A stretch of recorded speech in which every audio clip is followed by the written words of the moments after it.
Neva is the latest game release from Neva Studio, the makers of Gris, and it is every bit as beautiful as fans of the studio would expect. It's an art-heavy story made by true artists. The story follows Alba and her wolf pup Neva as they fight off a mysterious evil that is consuming their world.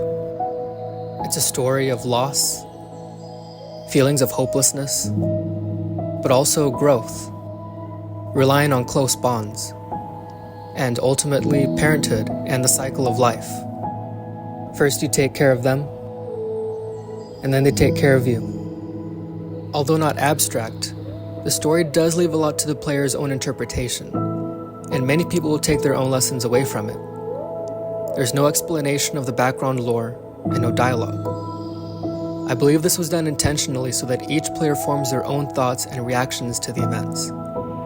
By letting the player's imagination fill in the blanks, each player has their own experience, and ultimately their own takeaway. There is a sort of sad beauty to everything, recognizing that life is filled with moments of beauty, followed by moments of terror that we want to protect our loved ones from. Each season has noticeably different and unique art style, music, atmosphere, and different game mechanics as Neva grows older and her abilities grow. Be sure to stop and appreciate all the work that went into the art of each scene. It wasn't until I went back and watched my gameplay that I could truly appreciate every bit of art.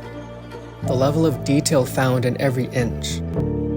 The way the glowing light peers into the dark forest like glimmers of hope.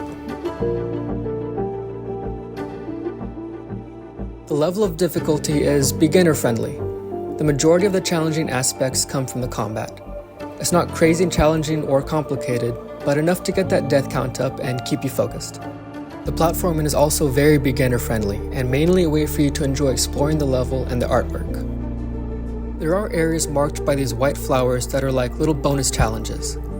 Although they require some type of platforming maneuver and thinking that's a little more difficult than the rest of the level, they're not necessary to beat the game or progress the level, similar to strawberries in Celeste. For myself, platformers are my favorite genre, and I personally would have liked the platforming difficulty ramped up a little, but I understand the devs wanted to make the game more accessible to people just wanting to enjoy the story and the artwork. The appeal of the game is largely on the art, story with its underlying themes, and music.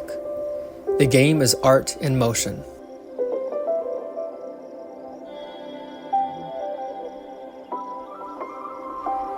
So, final verdict, I give Neva an 8.7 out of 10. Although I absolutely adored the art and the music, the game mechanics and challenges were good, but not enough for an A-tier rating. I would have liked to see a little more challenging movement and timing with platforming, rather than keeping it mostly exploratory with the exception of a few areas. What the game excels in and what sets it apart is a brilliant and beautiful artwork and world creation, as well as an absolutely captivating, moving, and oftentimes haunting soundtrack by Berlinist, which made this a joy to play through. The emotional themes of the cycle of life and your relationship with Neva are also memorable and thought-provoking. I recommend this for any casual gamer who wants to watch art unfold before their eyes. Are you a fan of Neva Studio and you will be trying out Neva? Let me know in the comments and subscribe for more.